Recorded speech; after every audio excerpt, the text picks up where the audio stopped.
L'AMX-30, le nouveau char de combat français, est armé d'un canon de 105 semi-automatiques. Il pèse 34 tonnes en ordre de combat.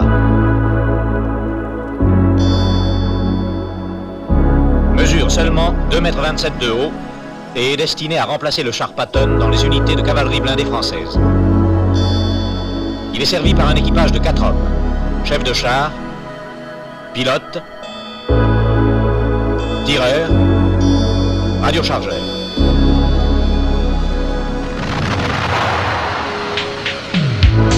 La MX-30 peut parcourir sur route une distance de près de 700 km sans se ravitailler en carburant.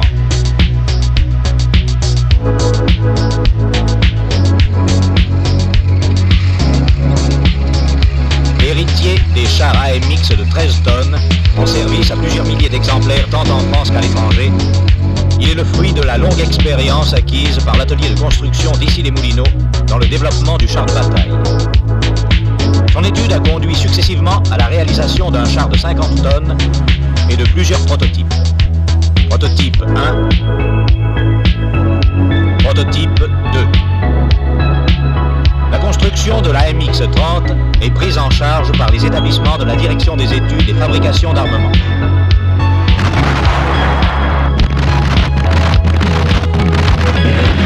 La MX-30 perce tous les blindages des chars actuellement connus.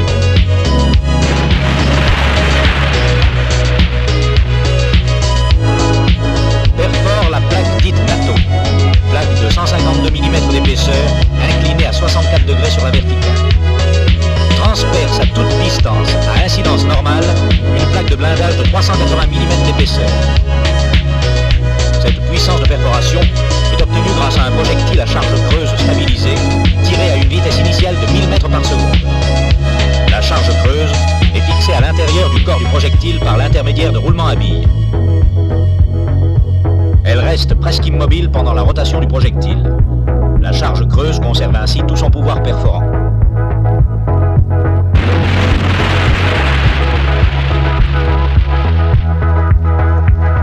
La puissance de feu de la MX-30 est due par ailleurs à la précision de son armement jusqu'aux plus grandes portées.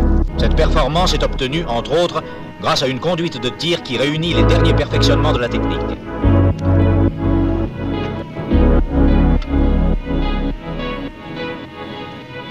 Un télémètre de grossissement 12 et de 2 mètres de base, servi par le chef de char, permet de mesurer les distances avec une très grande précision.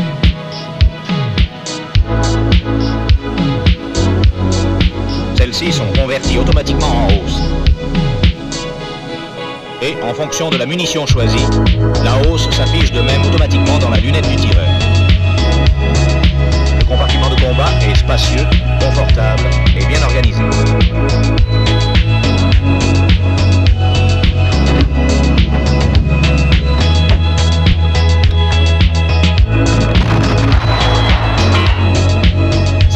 Obus de 105, perforants et explosifs sont logés à bord. De nuit, le char peut engager le combat grâce à un équipement de conduite et de tir permettant d'utiliser soit la lumière infrarouge,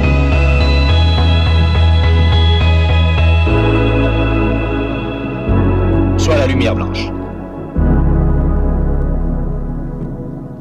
L'armement de défense rapproché est constitué d'une mitrailleuse lourde, munie également d'un équipement infrarouge, et d'une mitrailleuse légère coaxiale.